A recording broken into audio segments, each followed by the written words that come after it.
Excited? Get a little bit of a break. Snow Basin. Snow Basin, great ski Some of us resort. will ski on the way home. And hopefully not sliding too much in your car. You'll have to toll your way all the way up there.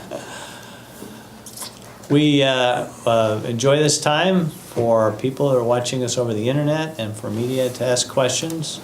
We'll start with media questions. So where are you guys at on the budget?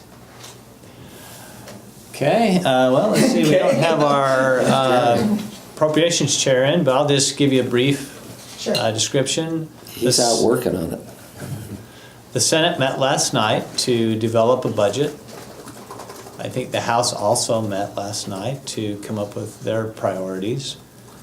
And we will get together probably Monday night as House and Senate. It'll take us a few days, it usually does. Last year it went really smooth, Was that smooth? as smooth as any budget meetings I've been in. And so we're hoping it will be like last year. We've got a lot of money to spend on a lot of good programs that have been prioritized in our subcommittees. And we're just trying to determine now what the right balance is. What is, what's happening with the $80 million, the windfall, and the decision on how to allocate that between tax cuts and more money for education? Are you close? Yeah, I think that I talked with the speaker last night. He feels like he's close to a package that the House could agree to. And I think we'll know more Monday, Tuesday. But we've been working on that, and I think that we'll have something. The 80 million, at least the Senate is considering. We've just put that off the table right now. We're reserving that for tax reform. And so we're not considering that in our budgeting at this point. Still looking to give a slight reduction in the income tax? Yes. What about the House? Where are they at on that with you? You'd have to talk to the House. But what have they conveyed to you as far as, are they amenable to this proposal? Yeah, or are they I not? mean, we as both leadership teams think it's a good idea. It's a matter of getting the votes. House has to get a few more votes.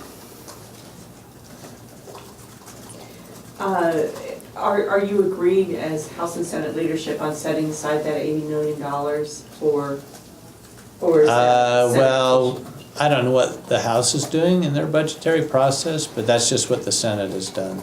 We haven't really agreed to that or not agreed to it. I asked because you say you're talking about the overall budget, and Yes. the question is, where does that $80 million piece fit? You're talking about separating it out and making it a. Today, in our discussions as a Senate over the budget, we've set that money aside. But as you talk with the House on budget, is that $80 million, how are they treating it? I don't We don't know. know. We don't know. They're doing their own. So you're doing a budget with the $80 million? We're putting together Yeah. a Senate budget. Yeah, okay. When you talk about the surplus, I think it's been talked about before, but we probably need to remind everyone, I can't remember what the number was, 500 and some odd million, but if you were making $50,000 a year and you got a raise to $51,000, because we don't spend we project out over a year ahead of time, that's a $1,000 increase in your budget. But we call that a $2,000 increase because $1,000 of it's one time because we haven't spent it. And so there's a misnomer for it to think we have a $500 million plus surplus. It's closer to half of that or less. And a lot of that gets, as Senator Stevenson talks over and over again, a lot of that's already committed in education growth and salaries. So I get a little concerned when we talk about all the money we have, and now I'm sounding like Lyle Hilliard, but anyway, Senator Hilliard. But it's true, and it's probably something we need to put in perspective. Taking a more conservative approach to it, we realize that there's only a 25 to 80 in there, somewhere within 25 to 80. Sounds like there are some that have jumped all the way to 80. And I think myself, I'd rather wait hold off on doing anything on taxes until after the fact. and Wow. Make sure that we've got that money in place. Very- Are you working on your budget? Yes, we will begin our budget process on Monday also. We will do a joint With the caucus, right, with our caucus in the House and the Senate, and we will put together our budget. We'll have our budget. We will probably compare it with the majority budget, and then we'll make recommendations to the Executive Appropriations Committee at the proper time. And what, can you give us an idea of what's in your budget, what you would spend money on? Education, of course, is always a priority in our It's also caucus. one of their priorities too, but I'm just saying, It's our where's the priority difference? also. Until we get into that budget and figure out what we're going to do, we just got our budget reports, finished the budget reports from the subcommittees yesterday during our caucus. I understand the House did the same thing, and they will be sitting down beginning Monday to compare notes on where we are. With this kind of revenue, public ed is going to get a big boost in funding along with higher ed and most, as important, at least in my mind, is our social service committee. Many programs there for years. We've got waiting lines, backlogs. This is a year where we've got a little extra revenue that we can help alleviate some of those situations. But And how the much- positive thing on that is that's ongoing money that we're looking at. Okay, And that's, so that's an important thing. We've got more ongoing right now than we do one-time money. so that was my question, this is, as a result of the federal tax, reform bill, you do have this extra money to spend, and so it sounds like education, you're gonna kick some money to, and social services, but is that one time or ongoing? It's ongoing. The federal budget change has not got into effect really in our budget yet. We won't realize really those dollars until the end of the year. Right, I but think, your, let me just clarify. These aren't the budgets. We're putting together the Senate Majority Caucus budget. right, They're putting together this is your with. funding A priority, minority- so Then we will be coming together to determine House and Senate priorities. And the governor then will inject his priorities and we'll have, a budget probably towards the end of next week. But the Senate Majority Caucus budget, are you planning on taking some of that 25 to 80 million, wherever that lands, and spending it on public ed, like you said, and social services? Is that where some of the money's going? No, we're setting that aside for tax reform. Okay, But probably the priorities, as the President indicated, are education, social services, but we're a touch concerned as we see this revenue come in that, again, we've talked about it so many times about our revenue being like a roller coaster, up and down. So we need to be concerned a little bit about taking some off the top and preparing if we have a downturn. We've seen it come, and we just need to make sure that we do what Senator Davis is talking about, is make sure we've got the money before we spend it. And just to be clear, the 80 million for tax reform, you're not looking at dipping into any of the additional ongoing revenue to bolster that. You're just looking at that 80 million as the tax reform package, and the 581 million in ongoing one. Not at this point. Is the regular budget. Not at this point. The Senate Majority Caucus budget, we've set aside the $80 million only for tax reform. But you haven't set aside any other money for tax reform? No. Have you figured out if you're going to pursue any revenue enhancements perchance? Like you were talking earlier in the session about gas tax increase perhaps, or I don't think there'll be a gas tax increase. You need to watch the transportation bill, Senator Harper's bill.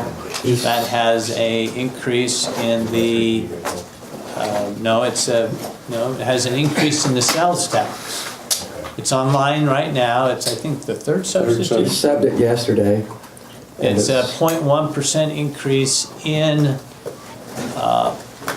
sales tax that would go into a statewide transit TIF fund that would then be prioritized based on local effort with local options towards transit. It's focus more on transit than anything, because that also addresses the governance of UTA and some of those other issues that the task force addressed.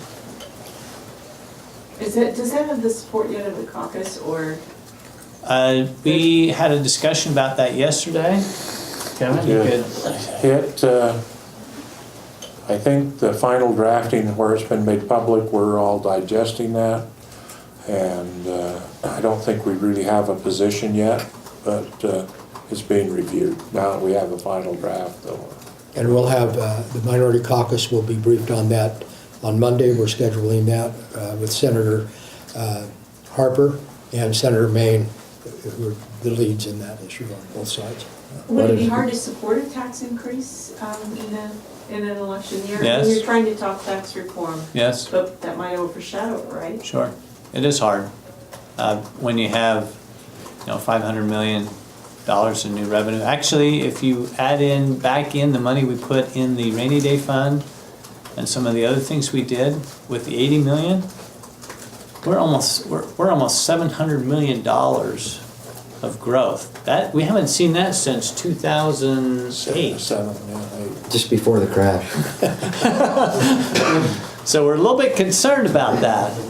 And so the Senate's also considering, we want to also talk about this, we're also considering putting a chunk of money, don't know what that is yet, like we did in 2007 in what is called the Education Restricted Fund. Setting that aside and not necessarily spending that this year, just in case we get a little bit of a dip. We don't expect a recession like we had in 2000, at the end of 2007, 2008. But if we did get a little bit of a dip and the revenues weren't there, we then have an additional pot of money to keep the growth in education funding going forward. And it was the best thing we did in 2007 to put that $100 million in that account, because that was the first place for us to grab that money, and it doesn't have the restrictions that it would have as it does with the rainy day funds. So this would be giving us, complete flexibility to do, but it would be in the education restricted fund. So it would be used, earmarked and dedicated for education for the future. But it's a pretty exciting time economically, the federal tax reform, but also energy prices. We've never had a sustained period of time like we've had over the last few years of low energy prices. I mean, we're exporting oil for the first time since I think I've been alive. And we're seeing solar. There's more solar during the day than can be used. It almost has a negative value.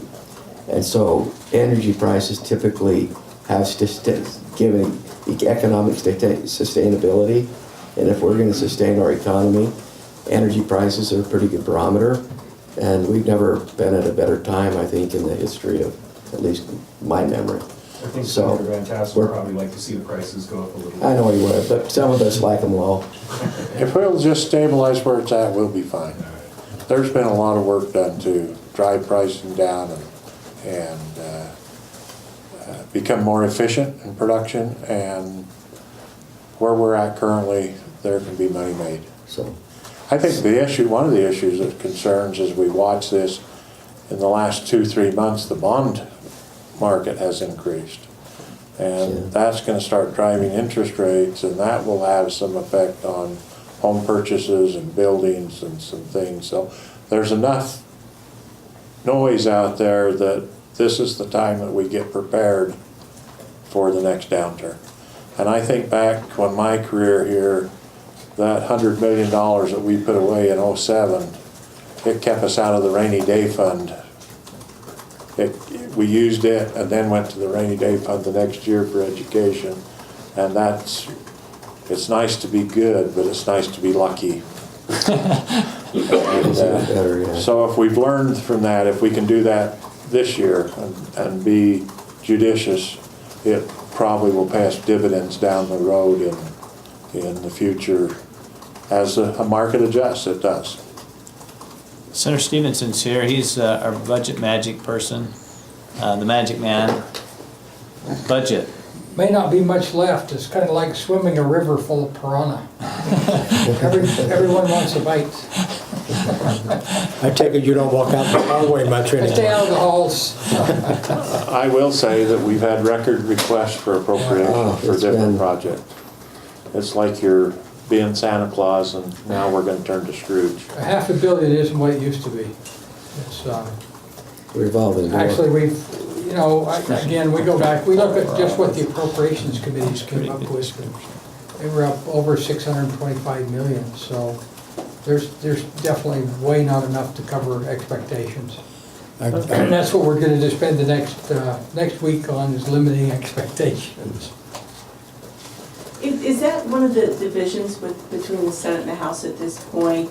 This idea of being prudent and setting aside money in a restricted account? I don't think we know yet. We Yeah, don't we don't know. know. We haven't seen We'll know theirs. next I'll week. know, you know, probably Monday night, Tuesday, when we start to work with the House. The process to date is that we have just the chairs and co-chairs have met, or vice chairs have met, and we've, you know, it's pretty amenable where we're to now. I think we're together on probably 90%. So What's the gist of the difference at this point? What still needs to be worked out? I think I don't know that there is a difference right now. I mean, we can fiddle with some of the processes, but one thing you need to look at or think about is, you know, until some of these bills go through that we're looking at for tax reform, those are gonna be big pieces of what we end up doing, and so that leaves a lot of other things in limbo.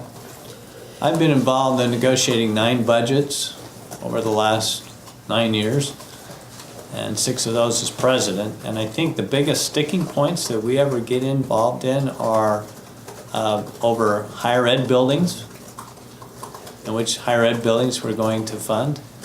And the other is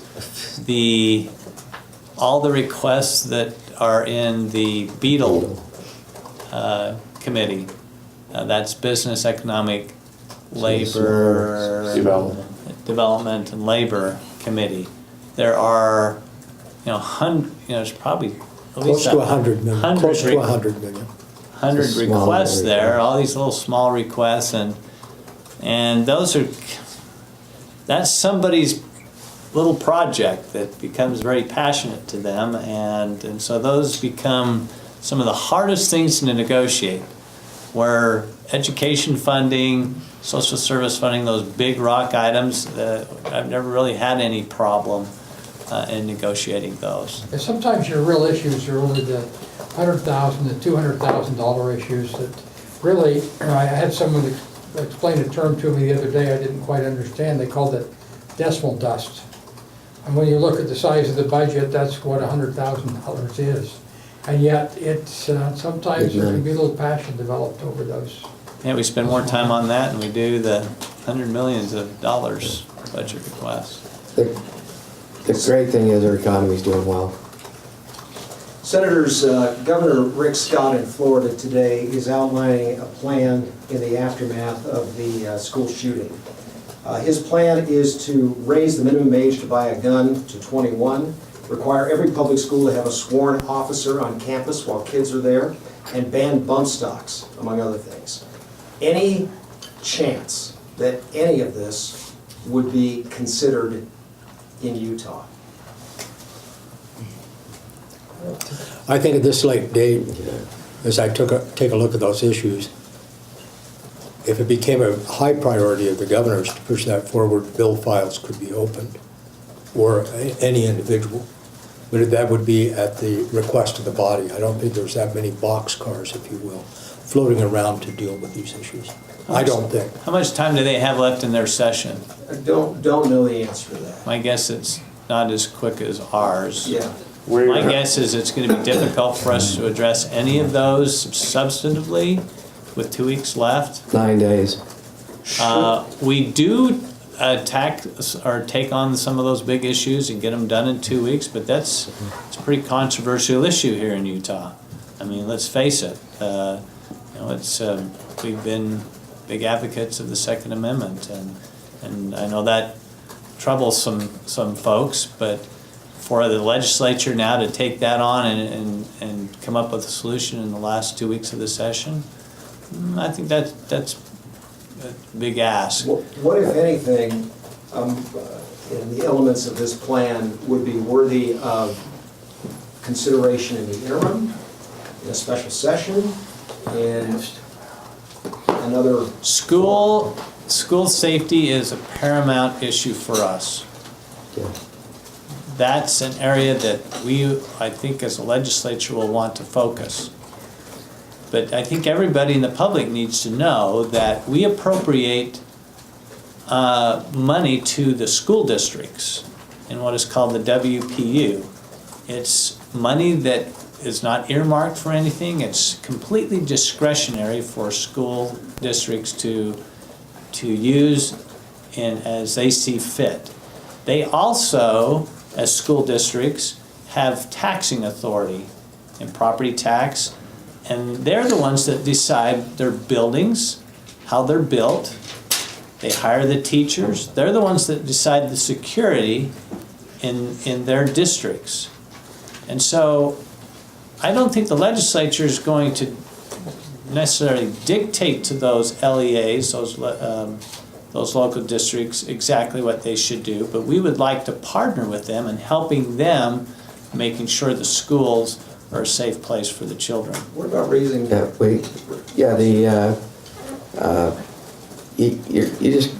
Your heart has to break when you think, I mean, all of us can remember when we were in elementary school, I think anyway, and the families, whether it's friends or your own kids, or when these things happen, it's just absolutely, it's hard to even express or come up with a word that expresses the emotion of how you feel. So it's a big deal. How to solve it, I think, is a very difficult issue, and part of that, I think, needs to be the teachers and the kids and the administrators to be able to say what is most effective. All of us would like to stop it. There's no one that wouldn't. The question is, what does? And that's going to be an issue I think we ought to look at. And there's lots of different, perhaps, ideas. But I think the issue of how to stop it is worthy of it. To prejump or prejudge as to what will do it, I think is premature until we actually do more work on it. But it's been 5 years since Sandy Hook, it's been 4 years since Newtown, it's been 4 months since Las Vegas. It's kind of hard to argue that you haven't had time to look at the issue. I'm not going to argue that. We need to look at it. But look what's been done at our schools.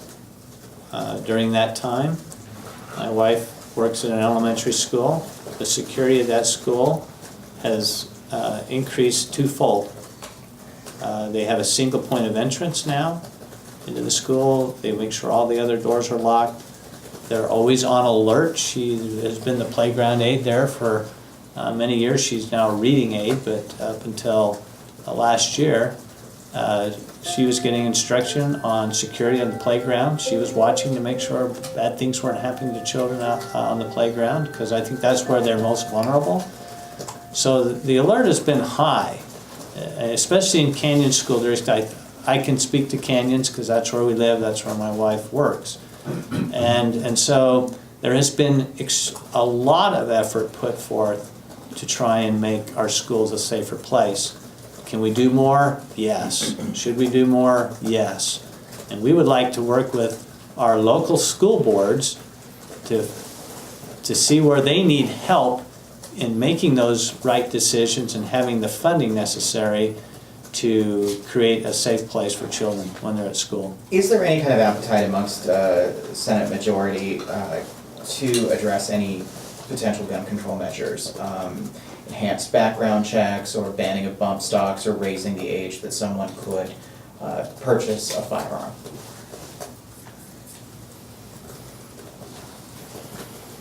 That's a majority question.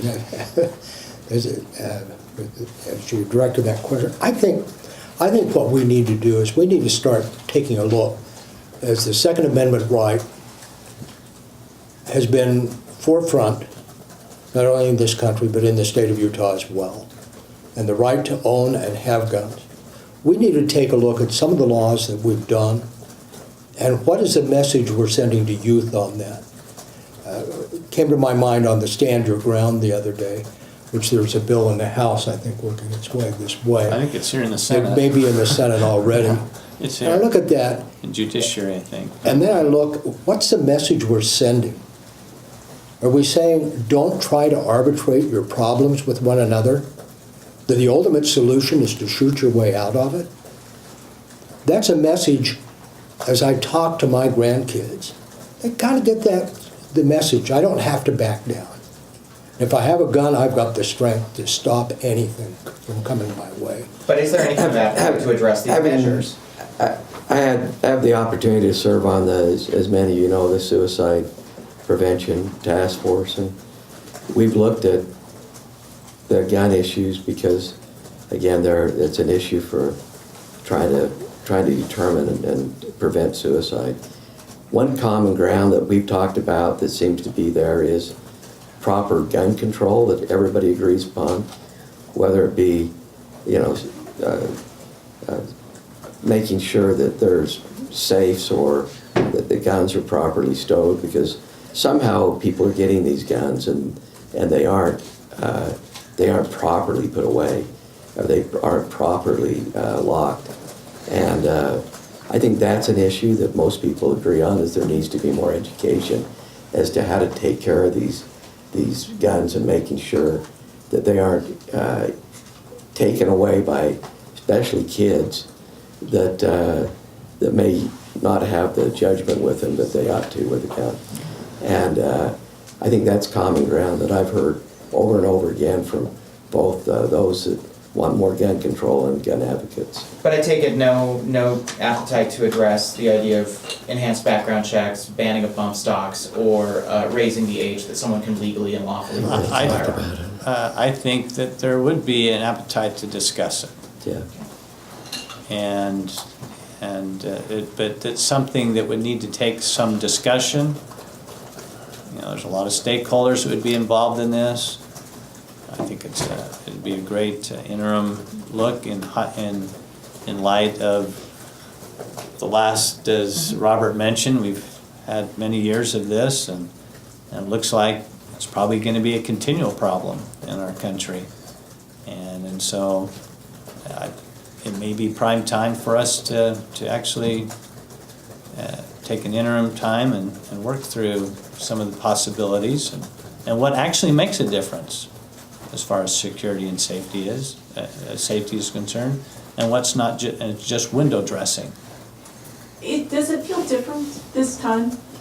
Robert mentioned the other horrific shootings the country's had to deal with. Does this one feel different in terms of putting pressure on lawmakers and others to start actually confronting some of these questions? I think that I think there is a little bit more for sure because of the continual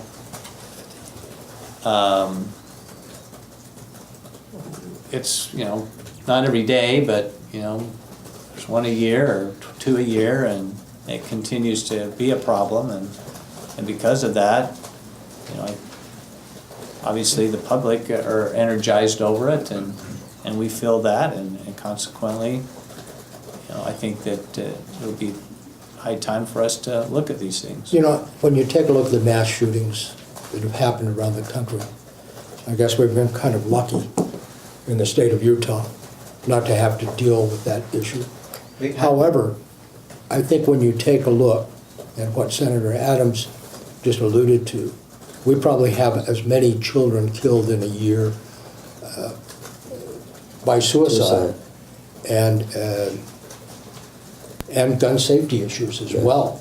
And we never focus those. The problem is we only focus on mass problems. We don't look at individual problems, and we've done that a little bit. Automobile fatalities, not really. 281, 273, 81 and 17, 270 something estimated in last year. But the bus going off the highway down in southern Utah, probably more headline than any individual traffic death. Gun deaths, it's almost become like we're calloused in many, many ways to these kind of things happening.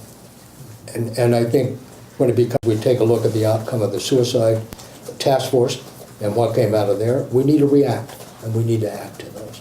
I think Really good that- point. I think that we, in Florida, there's lots of fault there. I mean, this person showed lots of weaknesses that maybe should have been caught up. I think we need to look at our existing rules and regulations. And I think the complacency that we all get into is that's gonna happen someplace else. But if we look at our existing laws and make sure that we're watching and picking up on those elements that talk about, even here in Salt Lake, when we had the shooting at Broadcast House, when we find out later there was issues that we should have picked up on. And I think for us, right now, that's part of the solution, is that we know and make sure that we're reporting and taking care of it. Heck, when I was in high school, and of course I was in a small town, but those during the hunting season, every pickup there had a gun in its back window. And most of the time, and the doors were never locked. Yeah. But it's a different time, and it's a different generation that we've come up with, that life has been, taking a life is kind of just, it happens, but it doesn't happen. Those people that pull the trigger and the families, they suffer forever. And, there's certainly work that we will do and continue to do. And I just think that we have got to all be more vigilant. I think Senator Weiler's bill that he ran, allowing school districts the ability to allow teachers to lock their door if they want to, and if they want to do that, I think we didn't know that was going to become so efficient or something that was going to be used so quickly. But I think those are some things that we need to be looking at to give to schools and other places so they can secure themselves and lock it.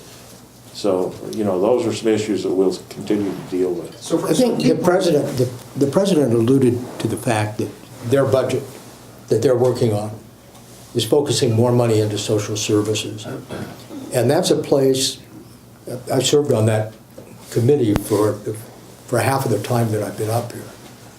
And the one thing we've never addressed is youth mental illness and mental illness to the degree that we should. I think we've kind of pulled that up to the front a little bit with what went on down in the Rio Grande. I think this brings it up even more as we try to identify, as Senator Van Tassel just indicated, try to identify people who are having problems. Let's intervene. We might save some lives under suicide, some of the other areas, if we start looking at these issues. So if people are, and you've got a live stream going and listening to this, and you're open to looking at it, you maybe should take a look at it, perhaps it goes on interim, things of that sort. Are you ready to commit to say, yes, you will push for these issues related to guns and school safety to be on interim?